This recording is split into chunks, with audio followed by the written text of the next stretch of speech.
묵상하면서 주님이 연약한 사람들을, 상처받은 사람들을 얼마나 뜨겁게 사랑하는가. 우리 주님이 모든 사람들을 다 사랑하시잖아요. 뭐 남녀노소를 떠나서 우리 예수님은 다 사랑하셨는데, 특별히 연약한 사람들, 상처받은 영혼들을 우리 주님이 얼마나 뜨겁게 사랑하는가. 제가 묵상하면서 깊이 느꼈어요. 마치 예수님이 연약한 사람들을 사랑하는 것이 그 사랑이에요. 마치 막 이렇게 꿈틀거림 같은 거죠. 제 피부에 막 와 닿는, 마치 파도가 밀려오는 것처럼 제 마음속에 주님의 그 깊은 사랑이 밀려왔어요. 그래서 오늘 설교의 제목이 뭘 정했느냐? 살아있는 주님의 사랑을 경험하라. 따라합시다. 살아있는 주님의 사랑을 경험하라.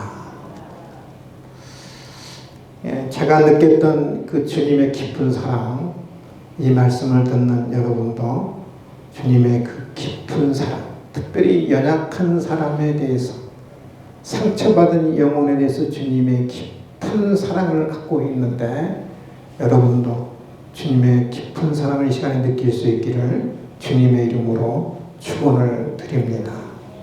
예수님이 안식일에 회당에 들어가거든요. 회당에 들어가니까 마침 한쪽 손 마른 사람이 있었어요. 근데 성경에 안 나오는데 전승에 의하면 손 마른 사람이 직업이 뭐였느냐 하면 석공이었다고 그래요. 석공이 뭔지 알죠? 돌을 캐는 사람, 석공이었다고 해요. 손이 말랐다는 말은 피가 통하지 않는다는 말이죠. 그렇죠? 피가 통하지 않아서, 그래서 손이 마비가 됐어요. 근데 같은 본문을 의사인 누가가 본문을 기록할 때는 역시 의사답게요. 어떻게 기록하느냐? 누가복음 6장 6절에 보면, 우리 마태는 어떻게 기록하고 있느냐 하면은 한쪽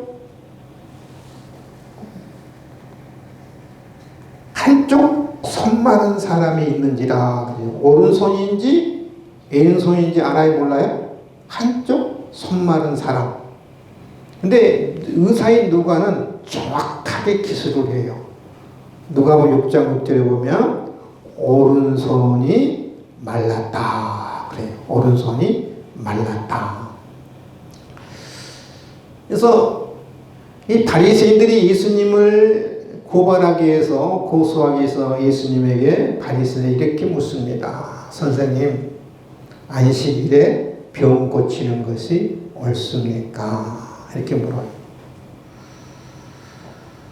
예수님을 어떻게 고발하기 위해서, 고소하기 위해서, 선생님, 안식일에 병 고치는 것이 옳습니까? 라고 묻자 예수님이 이렇게 대답을 해요. 너희 중에 한 사람이 양 한 마리가 있는데 깊은 구덩이에 빠지면, 안식일에 빠지면 구출해 내지 않겠느냐? 사람이 양보다 얼마나 중하냐? 안식일에 선을 행하는 것이 옳으니라. 이렇게 말씀하시고, 손 많은 사람의 일부러 가셔서 뭐라고 말씀하시냐면 내 손을 내밀라. 그렇게 이야기해요. 왜냐하면 손 많은 사람은 손을 움직일 수 없잖아요. 그런데 우리 예수님이 네 손을 내밀라고 그러고, 손을 움직이면 내밀라고 그러고. 우리 예수님이 이 손 많은 사람에게 무엇을 지금 요구하신 거예요? 믿음을 요구하시거든요. 그러니까 우리 예수님의 역사와 하나님의 역사는 반드시 우리의 반응을 요구합니다. 반드시 믿음의 반응을 요구해요. 만약에 믿음이 없었다 그러면 손을 안 내밀었을 거예요. 그렇잖아요? 내 손을 내밀라! 손을 움직일 수 없는데, 뻗을 수 없는데 내밀라니까 이 오른쪽 손 마른 사람이 예수님의 손을 내밀어요. 내미니까 왼손처럼 회복된 줄 여러분 믿을 수 있기를 바랍니다. 이 일로 인해서요, 바리새인과 예수님은 적이 되거든요. 사실은 이 전까지만 해도 바리새인들이 예수님을 조금 싫어하고 미워하기까지는 했는데 적은 아니었거든요. 적은. 바리새인들이 이 사건으로 인해서 안식일에 손 마른 사람을 고친 사건으로 인해서 적이 되고 어떻게 하면 예수를 죽일 것인가, 오직 그 생각만 하는 거예요. 그러니까 예수님은 이 사건에서 어떤 생명의 위협을 이제 느끼신 거예요. 예수님은 여러분, 이 손 마른 사람을 안식일에 고쳐주면 생명의 위협을 느낄 줄 알았어요. 그는 어려움에 처할 줄 알았어요. 근데 제가 살아보니까요, 사람들은 안 그렇더라고요. 선한 일을 해서 내가 어려움 당할 것 같으면 어떻게 해요? 선한 사람을 도와줘요, 안 도와줘요? 다 모른 체 하더라고요. 또 불의한 일을 보고 나한테 뭔가 어려울 것 같으면 그냥 모른 척하고 다 넘어가더라고요. 이제. 여러분, 이 선한 일을 행해서 나한테 어려울 것 같으면, 생명의 위협을 느낄 것 같으면 사람들은 다 모른 척하고 넘어가잖아요. 근데 불의한 일을 보면 사람들이 나한테 내가 간섭해서 내가 도와줘서 어려울 것 같으면 다 묵인하고 넘어가잖아요. 사람들은 다 그렇다고 제가 보니까. 뭐 노예 일을 해봐도 그렇고요, 뭐 총회 일을 해봐도 그렇고요, 나한테 이익이 될 것 같으면 나서는데 내가 이 일을 도와줘서 불의한 일을 당했던 어려움을 당할 것 같으면 다 모른 척은 넘어가더라고요. 저는 좀 성격이 좀 불의한 일을 보면 좀 못 넘어가는 성격. 제가 짱돌을 많이 맞아요. 그래서 저는 늘 짱돌 맞을 준비하고 저는 항상 어떤 일을 나서는 편인데,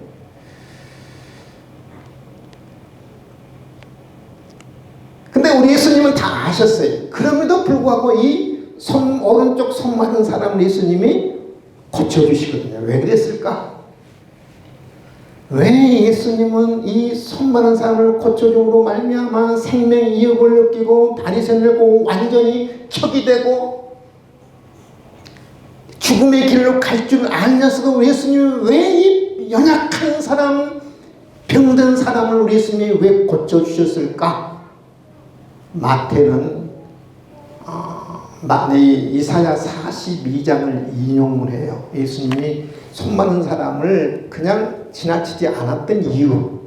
여러분, 이사야 42장은 옛날에 우리가 지금 설교했던 거예요. 이사야 42장, 이사야 43장은 종에 대한 노래거든요. 메시아에 대한 노래. 700년 후에 메시아가 오실 것인데, 메시아가 어떤 분이고 그 메시아가 어떤 사역을 할 것인가, 어떤 성품을 지니고 계신가를 예언하는 내용이 이사야 42장, 43장이거든요. 메시아에 대한 노래, 종에 대한 노래입니다. 유명하죠.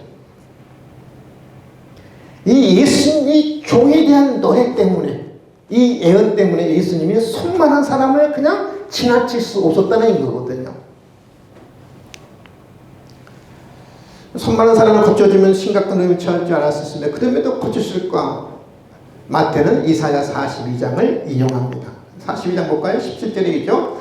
이는 선지자 이사야를 통하여 말씀하신 바. 이 마태는 이사야 선지서를 좀 인용하는 거죠. 이렇게 예언했다는 거예요. 종에 대해서, 메시아에 대해서. 18절은 뭐냐면 여호와의 종이 누군가, 메시아가 누군가를 보라, 나의 태간종. 메시아는 앞으로 700년 후에 오실 메시아는 하나님이 선택한 종이라는 거예요. 내 마음에 기뻐하는 바 하나님이 기뻐하는 종이라는 거죠. 내가 사랑하는 자로다, 하나님이 사랑한 종이라는 거예요. 700년 후에 이 메시아 예수님이 누구냐? 하나님이 선택한 종이고, 하나님이 기뻐하는 종이고, 하나님이 사랑하는 종이고, 내가 내 영을 그에게 줄 터이니 예수님에게 성령을 부어주실 종이라는 거죠. 그 그가 심판을 이방에게 알게 하리라. 그러면서 19절 20절은 뭐냐면 이 땅에 오실 그 메시아가 어떤 성품을 갖고 사역할 것인가를 이야기해요. 어떤 성품. 19절에 봅니다. 그는 다투지도 않고 들레지도 아니하리니, 들린다는 말은 큰 소리를 지른다는 말이거든요. 고래고래 소리는.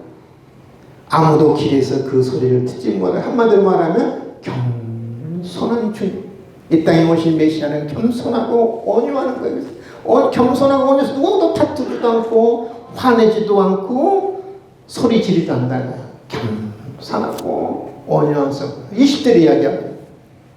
상한 갈대를 꺾지 아니하며 꺼져가는 신기를 끄지 아니하기를 심판하여 이길 때까지 하리니, 700년 후에 오실 메시아는 긍휼과 사랑의 성품을 지닌 분이시다.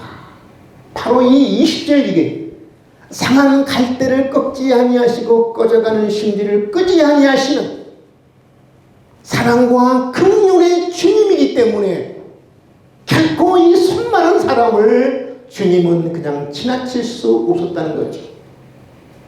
예수님은 자비하심을 느꼈어요.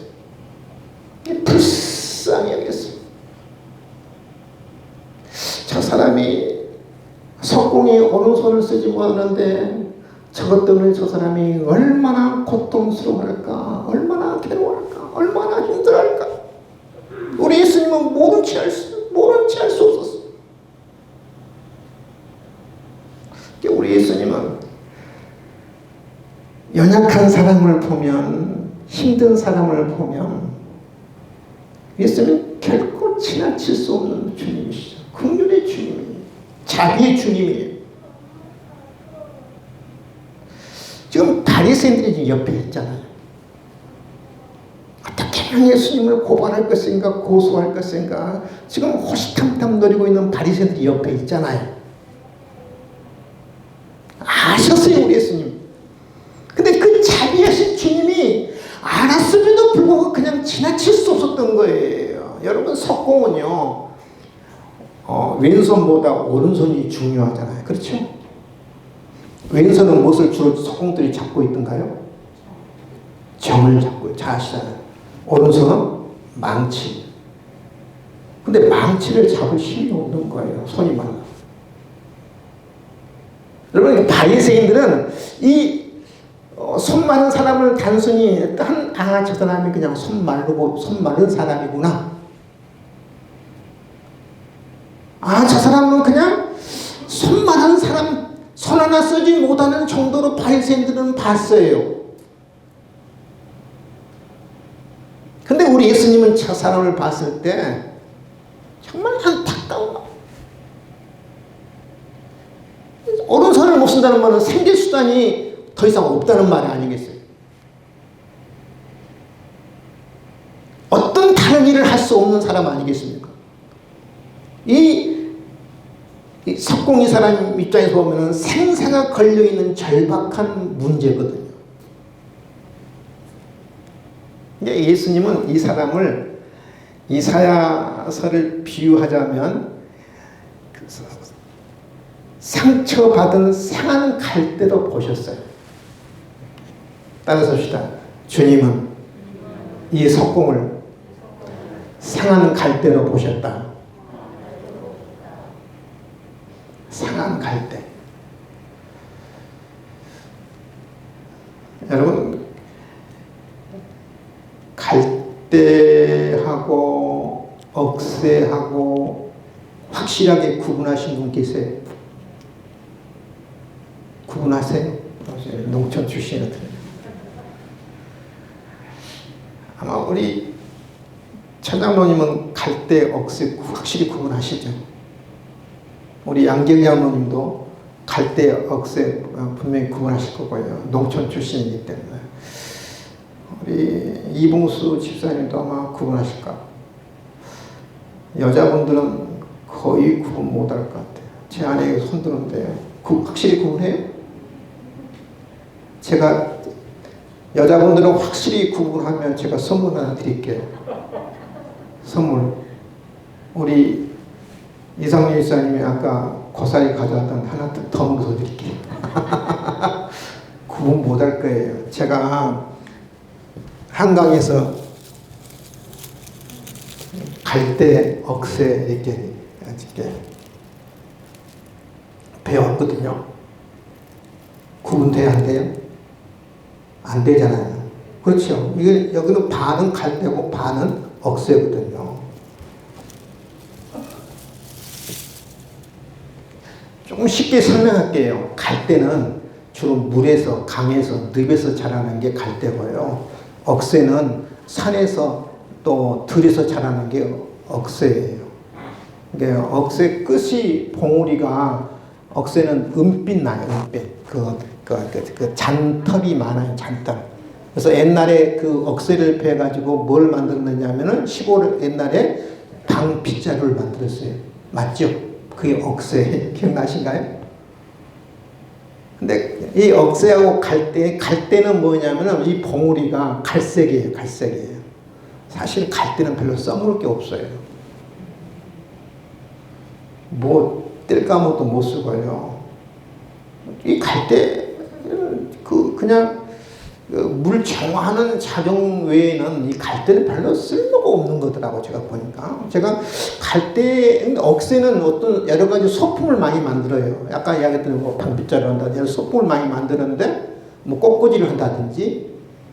근데 갈대는 제가 사용 재료가 제가 아무리 뒤져봐도 없어요. 뭐 배를 만든다, 인공섬을 만든다. 우리가 상관없는 거잖아요. 우리가 별로 효용 가치가 없어요. 가치가 없어요. 근데 우리 예수님은 상한 갈대를 꺾지 아니한다. 이 손 많은 사람을 우리 예수님은 뭘로 봤느냐면 상한 갈대로 보신 거예요. 상한 갈대로. 여러분, 갈대는 연약함의 상징이잖아요. 그렇지? 바람이 불면 부는 대로 여자의 상징이고 연약함의 상징이잖아요. 여자들 또 바람에 그렇게 움직이는데 뿌리채는 안 뽑힌다 이야기하는데, 바람에 의해서 흔들리는 게 이 연약함의 상징이거든요. 그러니까 모든 갈대는 문학에서 연약함을 이야기하잖아요. 갈대. 연약함을 이야기. 그리고 이 짐승이 지나가면 이 갈대는 뭐예요? 상처받고 부러지잖아요. 여러분, 이 상한 갈대는요, 상처가 나서 서 있을 수조차도 없어요. 제가 이게 갈대인데 이게 보니까 이게 상에 있더라고요. 그래서 제가 이것을 배워왔어요. 볼 때는 그냥 멀쩡하죠. 보통 멀쩡히 서 있어요. 멀쩡히 서 있느냐 하면은 다른 갈대 속에 이게 끼어 있어서 이렇게 서 있어요. 그냥 혼자 있으면 이게 그냥 꺾어져요. 제가 이거 보고 가려고 얼마나 제가 그렇게 생각해 보세요. 상한 갈대는 조금만 이게 압력을 가해도 힘을 가해도 꺾어져 버리잖아요. 그러잖아요. 이게 상한 갈대. 혼자조차 상한 갈대는 서 있으면 뭐예요? 꺾어져 버려요. 이게 상한 갈대란 상한 갈대. 이 회당에 있는 오른쪽 손 마른 사람 석공이 바로 이렇게 상한 갈대란 말이에요. 혼자 서 있을 수 없는 연약한 존재예요, 존재. 근데도 우리 주님은 뭐 한다고요? 꺾지 않는 거예요.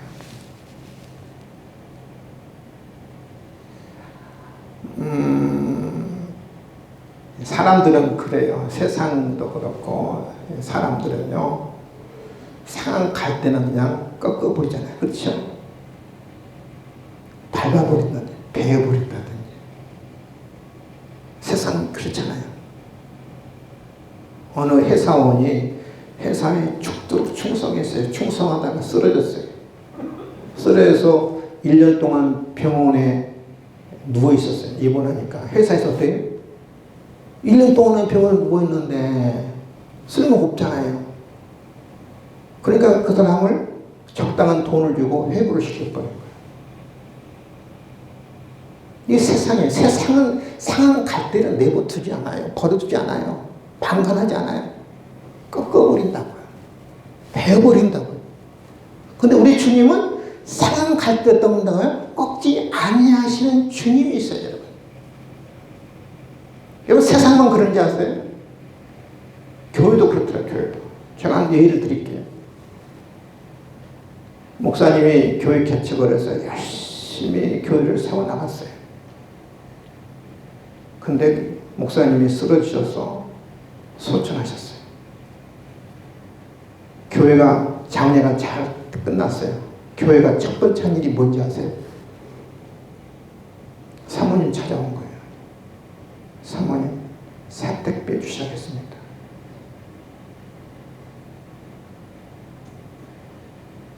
하나님의 성전이라고, 각자 성전이라고 이야기하는 교회조차도 상황 갈 때는 꺾어버리더라고요. 제가 직접 눈으로 본 거예요, 여러분요. 제가 들은 게 아니에요. 제 첫 번째 당에서 한 일이 뭐냐면 사모님 당 빼주시라고 했습니다.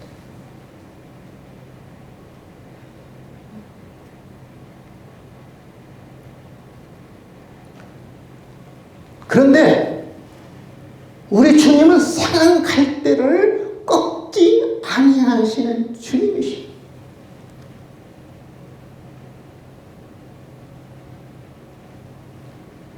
꺼져가는 심지를 끄지 아니한다. 이사야 42장은 마태는 심지라고 이렇게 번역했는데 본문에 보면 이사야 40장은 등불이라고 번역을 했어요. 꺼져가는 등불을 끄지 아니하며, 꺼져가는 심지를 끄지 아니하며. 심지가 잘 모르는 사람이 있을 것 같아요. 우리 수영이는 알라고 심지가 뭔지 아니? 제가 주문해 왔어요. 이게 등잔이죠, 등잔. 호롱불이라고 그러는 거죠. 아시죠? 나만, 제가 초등학교 2, 3학년 때 정도 저희 동네, 시골 동네 전기불이 들어왔거든요. 그러면 제가 1970년대 정도 전기불 들어왔는데 저는 천지가 개벽한 줄 알았어요. 호롱불 키다가 전기불이 들어오니까 천지가 개벽한 줄 알았어요. 전기가 들어오니까 뭐가 들어와요? TV도 들어오죠. 라디오도, 전축도 들어오죠. 냉장고 막 들어오죠. 막 천지가 개벽한 줄 알았다니까요. 근데 예전에는 이렇게 등잔에 심지는 이게 심지잖아요. 그렇죠? 여기다가 뭐를 넣어요? 석유를 넣고 이 심지가 이것을 빨아들이잖아요. 그렇죠? 그래서 불을 피우는데 각 방에 하나씩 다 있었잖아요. 그렇죠? 그 다음에 이것보다 조금 발전한 옛날에 좀 큰 램프 아신가요? 이렇게 램프 이렇게 유리로 이렇게 해가지고 올려내렸다. 램프. 옛날 추억들 제가 잘 생각나게 하지. 근데 이게 석유가 충분하면 이게 불이 잘 타요. 근데 석유가 다 떨어지면 어떻게 해요? 이 심지가 가물가물해요. 불이. 그렇죠? 가물가물해. 근데 석유 다 떨어지면 불이 꺼져요. 불이 꺼지면서 뭐가 나와요? 시커먼 연기가 나와요. 그러면 사람들이 이 석유가 떨어져서 가물가물하면 만약에 석유가 없으면 어떻게 해요? 꺼버려요. 왜 꺼요? 시커먼 연기가 나니까. 온 방에 시커먼 연기가 냄새 나니까 쾌쾌한 냄새가 나잖아요. 그러니까 이거를 꺼버리는 거예요. 그러니까 사람들은 이 꺼져가는 심지를 내버려 두지 않아요. 꺼버려요. 왜요? 쾌쾌한 연기와 냄새가 나는데 내버려 두겠어요? 끈다고요. 근데 긍휼과 사랑이 풍성하신 우리 주님은 상한 갈대를 꺾지 아니하시고 꺼져가는 심지를 끄지 않아요. 나에게 손해가 와요. 나에게 핍박이 와요. 생명의 이웃도 와요. 근데 우리 주님은 끄지 않으시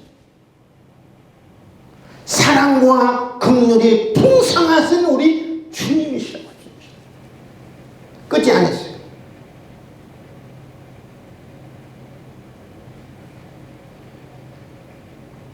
이 꺼져가는 심지는 사람의 생명을 은유적으로 표현한 거거든요. 사람의 생명을 은유적으로 표현한 꺼져가는 심지. 그러니까 이 석공은 어떻게 보면 생명이 위태로운 거예요. 이 사람은 일을 못하는 정도가 아니라 가족을 지금 책임지지 못할 정도가 아니라 이 사람은 살 것인가 죽을 것인가, 살 것인가 자살할 것인가 그 기로에 놓였던 것 같아요. 지금 코로나 때문에 여러분 우리가 주변에 코로나로 인해서 죽는 사람보다 자살해서 죽는 사람이 훨씬 많아요. 아신가요? 지금 하루에 코로나로 인해서 죽는 사람은 고작 3사람이에요. 코로나에서. 자살해서 죽는 사람은 하루에도 수십 명씩이라고요. 생활고 때문에 어려운 정도가 아니고 사느냐 죽느냐의 문제라고요. 사느냐 죽느냐. 꺼져가는 심지는 우리 예수님 봤을 때 어떤 생명의 어떤 절박한 상황에 놓여있음을 암시하고 있다고요. 제가 짧다면 짧고 많다면 많은데 제가 인생을 살면서 수많은 사람을 만나보았지만 상처 없는 사람은 한 사람도 제가 보지 못했어요. 다 그럴싸하게 보이고 다 겉으로는 아닌 것처럼 보여도 다 속으로는 상처투성이. 우리 인생이 그래요. 우리 인생은 태어날 때부터 상처 안고 태어나잖아요. 그래서 출생 상처라고 하잖아요. 출생 상처. 들어보셨어요? 출생 상처. 태어날 때부터 얼마나 고통스러워요. 힘들게 태어나잖아요. 여러분 힘들게. 그렇게 태어나면서 울면서 태어나잖아요. 우리 인생 자체가 태어날 때부터 상처를 안고 태어나는 거예요. 사랑의 상처, 질병의 상처, 배신의 상처, 실패의 상처, 이별의 상처, 죽음의 상처, 관계 단절의 상처, 오해의 상처, 말의 상처도 수많은 상처를 우리가 안고 살잖아요.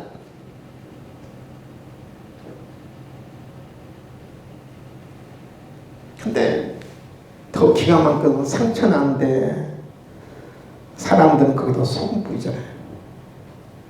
상처 나는데 또 상처를 받으면 마치 상처 난 부위에 사람들이 뭐예요? 소금 뿌리면 얼마나 고통스러울지 몰라.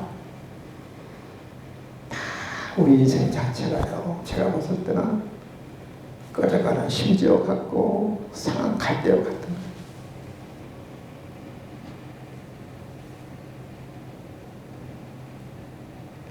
자, 우리 주님이 그 사람 볼 때 그런 모습으로 본 거예요.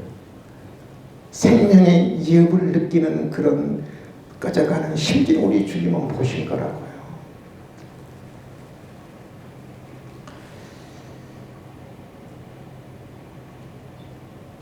우리 장로님은 장로님 여러분들도 저는 저대로 다 상처 갖고 살아요. 상처 없는 사람이 누가 있겠어요? 나기 목사님이 겉으로는 멀쩡해도 제 마음속에 열어보면요 전부 다 상처밖에 없는. 제 이야기를 좀 하려고 그러는데요. 다 아시는 분 아시겠지만 6월 25일이 어떤 날이죠? 6.25죠. 6.25 동란이죠. 저는 6월 20일 평생 마음을 제 개인적인 동란이라서 6.25 동란. 우리 나라의 6.25 동란이 아니라 저 개인적인 6.25 동란이 일어났어요. 저는. 오늘이 17일인가요? 18일? 18일. 한 3주 전이구만. 갑자기 여러분 왼발이 좀 절리더라고요. 그러더만 힘이 없어요.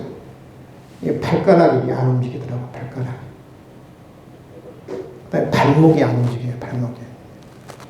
제 아내한테도 자세히 설명 안 했어요. 발목이 안 움직이고 발가락이 안 움직이고 걸을 수가 없는 거예요. 그래서 6월 25일이 금요일이거든요. 토요일 날 정형외과를 가니까 의사 선생님이 신경마비입니다. 아니, 다리 부러졌으면 제가 충격을 덜 받았을 건데 신경마비래요, 마비. 그러면서 월요일 날 근전도 검사를 하셔야 합니다 그러더라고요. 제가 얼마나 제 나름대로 충격을 받았겠어요. 생각해 보세요. 저희 어머니가 쓰러져서 10년 누웠다 가셨잖아요. 저희 옛날에 우리 윤남의 권사님 아시잖아요. 그분도 쓰러져서 병원에 10년 이상 계시다가 돌아가셨잖아요. 제가 그분들의 모습들을 제가 아는데, 제가 그렇게 운동 열심히 한 이유는 그분들이 전체를 밟지 않기 위해서 내가 운동 열심히 했거든, 제 나름대로. 근데 다른 것도 아니고 뭐 뼈가 부러졌다고 그러면 세월 가면 낫는 거고 좀 고통스럽게 낫는 건데 신경마비는 회복이 안 되잖아요. 사실은 평생 이렇게 살아야 하잖아요. 근데 그 다음 주일날 제가 토요일날은 좀 마음에 좀 충격을 받았고, 주일날은 계속해서 오늘 마태복음 12장 20절이 자꾸 떠오르더라고요. 주님 자꾸 주시는 거예요. 상한 갈대를 꺾지 아니하시며 꺼져가는 심지를 끄지 아니하시며, 자꾸 이 말씀이 막 제 마음에 떠올라요. 상한 갈대를 꺾지 않으시며 꺼져가는 심지를 끄지 하시는 주님. 근데 다행히 이제 월요일날 근전도 검사를 갔는데, 이제 신경이 죽은 사람인지, 이게 신경 다 감사하게도 내부가 신경이 손상되면 회복이 안 된답니다. 근데 저는 내부는 손상이 안 됐고 외부만 손상했는데, 제가 만약에 토요일날 안 가고 월요일날 갔으면 아마 내부까지 다 이렇게 신경이 손상됐을 거예요. 제가 급성 신경 마비래요. 급성 신경 마비에서 내가 토요일에 안 갔으면 아마 제가 평생 다리를 못 쓰고 살지 않았겠는가. 아픔을 배우고 하시라고요. 아멘. 근데 의사 선생님도 원인을 몰라요. 제가 뭐 때문에 갑자기 급성 신경 마비가 왔을까? 뭐 복합적이겠죠. 뭐 신경 쓴 것도 있겠고 운동도 과하게 한 것도 있겠지만, 제가 맨날 며칠을 제가 고민을 해봤어요. 도대체 뭐 때문에 내가 이렇게 갑자기 왔을까? 제가 원인을 알았어요. 너무 간단한 거였어요. 신발이 있어요, 신발. 그래서 제가 며칠 전에 원인을 발견한 신발을 버렸어요. 신발이 어떤 신발이냐면, 제가 국방색 신발이었는데 이 발목까지 올라오는 신발이었어요. 근데 특별히 발목이까지 꽉 쪼여요. 신발이 좀 불편했어요. 근데 좀 제가 좀 신고 다니기 좀 편했는가 봐요. 그래서 자꾸 그 신발을 신고 많이 다녔어요. 그러니까 자꾸 신발이 꽉 조이니까 피가 안 통할 거예요, 피가. 제가 뭐 이거 정확한지는 모르겠지만 제가 내리는 결론은 그래요. 신발이 원인이 있었고, 신발이 꽉 조이니까 피가 통하지 않아서, 이 사람도 뭐가 있어요? 피가 통하지 않아서 오른쪽 손이 말라든 것처럼, 손을 쓰는 것처럼 이게 꽉 조이니까 이게 신경 마비까지 온 거예요. 신경 마비까지. 그래서 제가 상한 갈대를 꺾지 아니하시고 꺼져가는 심지를 끄지 아니하시는 주님 앞에 이렇게 늘 기도해요. 주님은 상한 갈대를 꺾지 아니하시고 나를 좀 불쌍해 주시고, 주님의 은혜가 아니면 설 수조차도 없는 상처난 갈대입니다. 주여 나를 불쌍히 해주시옵소서. 누구나 마찬가지예요, 여러분. 이 신발 때문에 신경마비가 올 줄 누가 알았겠어요? 신발 때문에. 사람은 이 갈대 같아. 연약한 갈대 같아. 세상은 연약한 갈대를 꺾어요. 꺼져가는 심지를 반드시 꺼요. 왜냐하면 나한테 손해가 오니까. 불이익이 오니까. 근데 우리 주님은 꺾지 아니하시고 끄지 아니하시고 심판하여 이길 때까지. 이 말은 무슨 말이에요? 끝까지. 역사적으로 주님이 이 땅에 재림함으로 말미암아 역사적인 종말이 올 때까지 개인적으로 내가 죽음의 순간에 이를 때까지 끝까지 나를 붙들어 주시고 나를 싸매 주시고 나와 함께 하시는 주님이십니다.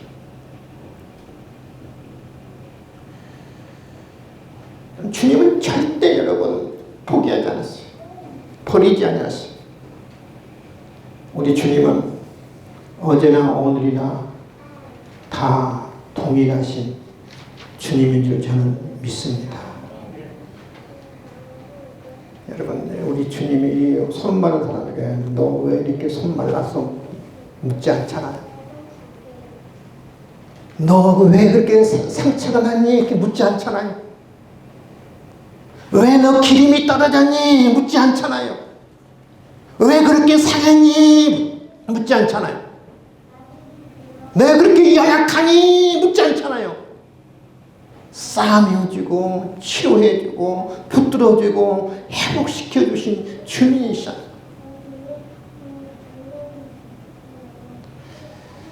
우리 주님 같은 마음을 가져야 돼요.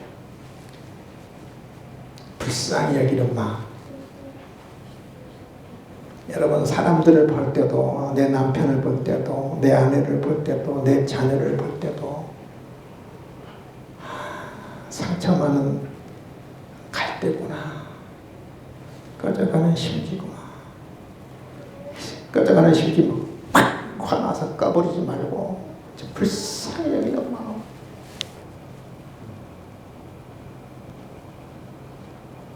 왜 상처받았냐고 야단하지 말고 묻지 말고 있는 그대로 상처받은 영혼 상처받은 그대로 꺼져가는 심지는 그대로 주님과 같은 안타까운 마음 가지고 불쌍히 여기는 마음 가지고 내가 붙들어줘야 하고 내가 만져줘야 하고 내가 위로해줘야 하고 내가 격려해줘야 하고 모든 사람을 바라볼 때 이런 마음으로 바라봐야 돼. 상처받은 영혼으로, 상처받은 갈대로. 참 저 영혼도 참 상처가 많구나. 그러면 여러분, 용서하지 않을 사람이 없어요. 다 용서가 되는 거예요.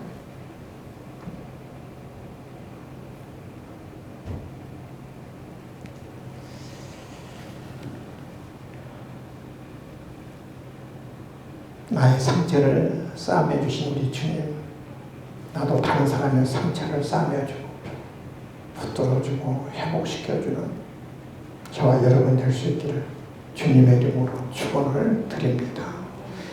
지금은 우리 주 예수 그리스도의 은혜와 하나님 아버지의 놀라우신 사랑과 성령님의 감동하심과 역사하심과 충만하심에 주님이 산갈대를 꺾지 아니하시고 꺼져가는 심지를 끄지 않으시는 그 주님처럼 나도 상한 영혼들 꺾지 않고 위로해주고 격려하고 회복시켜주기를 원하는 당신들 귀한 권속들 머리에 지금부터 영원토록 함께 있을지어다.